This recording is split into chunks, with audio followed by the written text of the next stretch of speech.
Hi friends, welcome back to my YouTube channel. അപ്പോൾ ഇന്നത്തെ നമ്മുടെ റെസിപ്പി ഒരു കസ്റ്റേർഡ് റെസിപ്പിയാണ്. ഫ്രൂട്ട് കസ്റ്റേർഡാണ് ഞാനിവിടെ ഉണ്ടാക്കുന്നത്. കസ്റ്റേർഡ് നമുക്ക് പെട്ടെന്ന് ഉണ്ടാക്കാൻ പറ്റുന്ന ഒരു ഡെസേർട്ടാണ്. ഒരു ഡെസേർട്ടൊക്കെ കഴിക്കണം തോന്നിയാൽ നമുക്ക് വളരെ പെട്ടെന്ന് ഉണ്ടാക്കാൻ പറ്റുന്ന ഒരു ഡെസേർട്ടാണ് കസ്റ്റേർഡ്. കുറച്ച് കസ്റ്റേർഡ് പൗഡർ ഉണ്ടെങ്കിൽ നമുക്ക് വളരെ പെട്ടെന്ന് ഉണ്ടാക്കാം. ഫ്രൂട്ട്സ് ഇട്ടിട്ടും ഇണ്ടാതെയൊക്കെ ഉണ്ടാക്കാൻ പറ്റുന്ന ഒരു ഡെസേർട്ടാണ്. അപ്പോൾ നമുക്കത് എങ്ങനെ ഉണ്ടാക്കും നോക്കിയാലോ. അപ്പോൾ ആദ്യം ഒരു പാത്രത്തിലേക്ക് നമുക്ക് 1/2 ലിറ്റർ പാൽ ഒഴിച്ചു കൊടുക്കാം.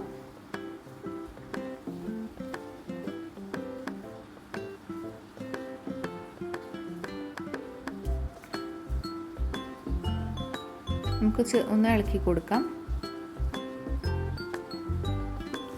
ഇനി വേറൊരു ബൗൾ എടുത്തിട്ട് അതിലേക്ക് കസ്റ്റേർഡ് പൗഡർ ഇട്ട് കൊടുക്കാം. ഞാനൊരു 4 ടീസ്പൂൺ കസ്റ്റേർഡ് പൗഡറാണ് ചേർത്ത് കൊടുക്കുന്നത്.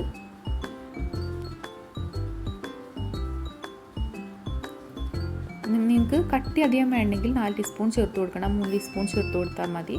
ഞാൻ കുറച്ച് കട്ടിയിലാണ്, അതുകൊണ്ടാണ് 4 ടീസ്പൂൺ ചേർത്ത് കൊടുക്കുന്നത്. ഇനി കുറച്ച് പാൽ ഒഴിച്ചിട്ട് നന്നായിട്ടൊന്ന് മിക്സ് ചെയ്യാം.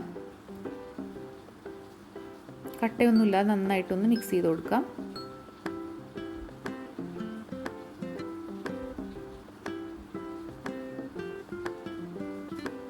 പാലൊന്ന് തിളച്ച് വരുന്നുണ്ട്. നമുക്കതിലേക്ക് മിൽക്ക് മെയ്ഡ് ചേർത്ത് കൊടുക്കാം. ഞാനൊരു 3 ടീസ്പൂൺ മിൽക്ക് മെയ്ഡാണ് ചേർത്ത് കൊടുക്കുന്നത്. വലിയ ടീസ്പൂണാണ്. എനിക്ക് മിൽക്ക് മെയ്ഡ് കയ്യിലില്ലെങ്കിൽ ചേർത്ത് കൊടുക്കണ്ട. പക്ഷേ മിൽക്ക് മെയ്ഡ് ചേർത്ത് കൊടുത്തിട്ടുണ്ടെങ്കിൽ ഒരു പ്രത്യേക ടേസ്റ്റാണ്. കയ്യിലില്ലെങ്കിൽ വെറും പഞ്ചസാര മാത്രം ചേർത്ത് കൊടുത്താൽ മതി. നന്നായിട്ട് ഒന്ന് ഇളക്കി കൊടുക്കാം. ഇനി ആവശ്യത്തിനുള്ള പഞ്ചസാര കൂടി ചേർത്ത് കൊടുക്കാം. പഞ്ചസാര ഒക്കെ ഓരോരുത്തരുടെ മധുരത്തിന് ആവശ്യമായിട്ടുള്ളത് ചേർത്ത് കൊടുത്താൽ മതി. ഞാൻ കുറച്ച് മധുരത്തിലാണ് ഉണ്ടാക്കിയെടുക്കുന്നത്. തണുക്കുമ്പോൾ മധുരം കുറച്ച് കുറയാൻ ചാൻസ് ഉണ്ട്. കുറച്ചുകൂടെ കൂടുതൽ പഞ്ചസാര ഇട്ട് കൊടുക്കാം. നന്നായിട്ടൊന്ന് ഇളക്കി കൊടുക്കാം. ഈ തിളച്ച് വരുമ്പോൾ നമുക്ക് കസ്റ്റേർഡിൻ്റെ മിക്സ് ചേർത്ത് കൊടുക്കാം. നന്നായിട്ട് ഇളക്കി കൊടുക്കാം.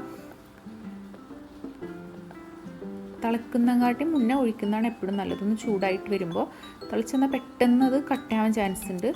അപ്പോൾ എപ്പോഴും തിളക്കുന്നതിനെക്കാട്ടി മുന്നേ ഒഴിച്ചു കൊടുക്കാം. ഇത് നന്നായിട്ടൊന്ന് ഇളക്കി കൊടുക്കാം, അല്ലെങ്കിൽ നന്നായി കട്ടാവും. നിങ്ങൾക്ക് ഇത്രയും കട്ടി വേണ്ടെങ്കിൽ ഇത്രയും കസ്റ്റേർഡ് പൗഡർ ചേർത്ത് കൊടുക്കണ്ട. ഞാൻ കുറച്ച് കട്ടിയിലാണ് എടുക്കുന്നത്. അപ്പോൾ നമ്മുടെ കസ്റ്റേർഡ് ഇവിടെ റെഡി ആയിട്ടുണ്ട്. നമുക്കത് വേറൊരു പാത്രത്തിലേക്ക് മാറ്റാം. ഒന്ന് ചൂടാറട്ടെ. ഒന്ന് ചൂടാറിയതിന് ശേഷം നമുക്കത് ഫ്രിഡ്ജിലേക്ക് മാറ്റാം.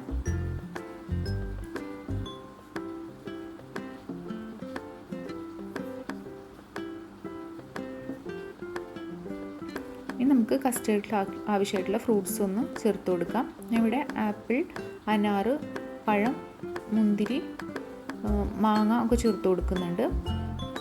പിയറൊക്കെ ചേർത്ത് കൊടുക്കുന്നുണ്ട്. നമുക്ക് ആവശ്യത്തിനുള്ള ഫ്രൂട്ട്സ് ചേർത്ത് കൊടുക്കാം. ഇത്രയും ഫ്രൂട്ട്സ് കയ്യിലില്ലെങ്കിൽ ഉള്ളത് ചേർത്ത് കൊടുത്താൽ മതി. ഞാൻ ഇപ്പോൾ കുറച്ചധികം ഫ്രൂട്ട്സ് ഇവിടെ ചേർത്ത് കൊടുക്കുന്നുണ്ട്.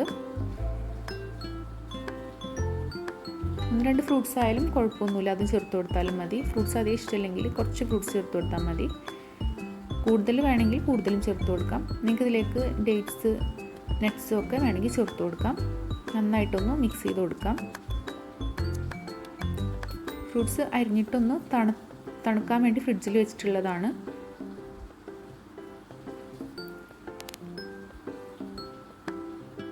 അപ്പോൾ നന്നായിട്ട് മിക്സ് ചെയ്തിട്ടുണ്ട്. അപ്പോൾ നമ്മൾ കസ്റ്റേർഡ് റെഡി ആയിട്ടുണ്ട്. വളരെ പെട്ടെന്ന് ഉണ്ടാക്കാൻ പറ്റും. നല്ല ടേസ്റ്റുമാണ് കസ്റ്റേർഡ്. നമുക്കിതൊരു പാത്രത്തിലേക്ക് മാറ്റാം. ഇത്രയും കട്ടി വേണ്ടെങ്കിൽ നിങ്ങൾക്ക് ഇത്രയും കസ്റ്റേർഡ് ചേർക്കണ്ട കേട്ടോ. ഇത് കുറച്ച് കട്ടിയിലാണ് ഞാൻ ഉണ്ടാക്കിയിട്ടുള്ളത്. കസ്റ്റേർഡ് റെഡി ആയിട്ടുണ്ട്.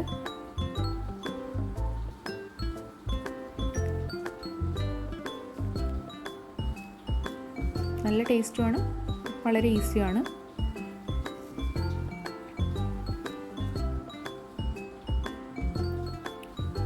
പെട്ടെന്നൊരു ഡെസേർട്ട് വേണമെങ്കിൽ നമുക്ക് പെട്ടെന്ന് തന്നെ ഉണ്ടാക്കാൻ പറ്റും, കഴിക്കണം തോന്നിയിട്ടുണ്ടെങ്കിൽ. അപ്പം എല്ലാവരും ഒന്ന് ട്രൈ ചെയ്ത് നോക്കുക. വീഡിയോ ഇഷ്ടപ്പെട്ടെങ്കിൽ സബ്സ്ക്രൈബ് ചെയ്യുക, സപ്പോർട്ട് ചെയ്യുക. വേറെ റെസിപ്പി ആയിട്ട് വരാം. Thank you.